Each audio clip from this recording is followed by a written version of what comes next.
আসসালামু আলাইকুম রহমতুল্লাহ। আজকে আমরা ইনশাআল্লাহ মোবাইল ফোনের মাধ্যমে কীভাবে অ্যাডাল্ট কন্টেন্ট এবং অ্যাডাল্ট সাইটগুলো ব্লক করা যায় তা শিখব।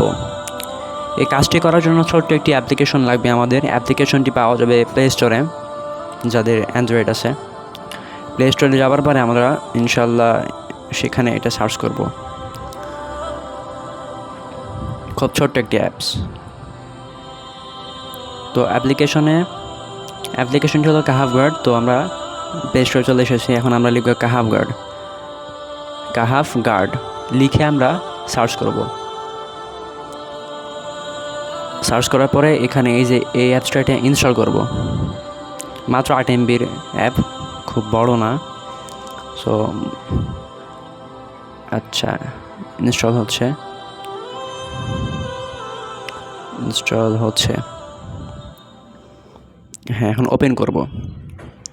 ওপেন করার পরে প্রথমেই যে আছে দ্বিতীয় নাম্বারে স্ট্রং প্রোটেকশন, হারাম সাইট ইউটিউব প্লাস সার্চ, এখানে ক্লিক করার পরে এই যে লেখাটা আছে এটা কপি করব। ডান পাশে যে আছে এখানে কপি করব। কপি করার পরে আমরা আমাদের ফোনের সেটিংসে চলে যাব ইনশাল্লাহ। সেটিংসে চলে গিয়ে ওখানে সামান্য একটা কাজ করার পরে হয়ে যাবে ইনশাল্লাহ। তো ফোনের সেটিংসের সার্চ বারে গিয়ে আমরা লিখব প্রাইভেট জিএনএস, বা অনেক ফোনে বিভিন্নভাবে সিস্টেম থাকে। আমার এখানে প্রাইভেট জিএনএস লিখলাম।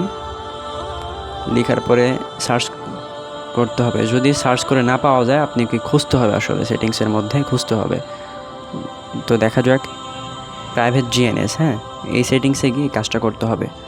তো এই যে আমাদের ইনশাল্লাহ চলে এসেছে। তো এখানে ক্লিক করব প্রাইভেট জিএনএসে। ক্লিক করার পরে এখানে স্পেসিফাইড ডিএনএস নামক একটা অপশন আছে। এখানে গিয়ে ডিএনএস অ্যাড্রেসে ক্লিক করব। আমার আসলে আগে থেকে পেস্ট করা ছিল, তো আবার আপনাদের সুবিধার্থে আমি কেটে দিয়ে আবার কপি করা যায় কেটে আবার পেস্ট করতেছি। এখন হয়ে গেল পেস্ট করা। এখন আমরা আবার ওই অ্যাপে ফিরে যাব। যে কাহাফ গার্ড অ্যাপে ফিরে যেয়ে দেখব এখানে ক্রসে ক্লিক করে কেটে দিয়ে ভেরিফাই প্রোটেকশনে ক্লিক করব আমরা ইনশাআল্লাহ। ভেরিফাই প্রোটেকশনে ক্লিক করার পর এই যে দেখা যাচ্ছে যে প্রোটেক্টেড, তার মানে আমাদের কাজটি সফল হয়ে গেছে ইনশাআল্লাহ। এভাবেই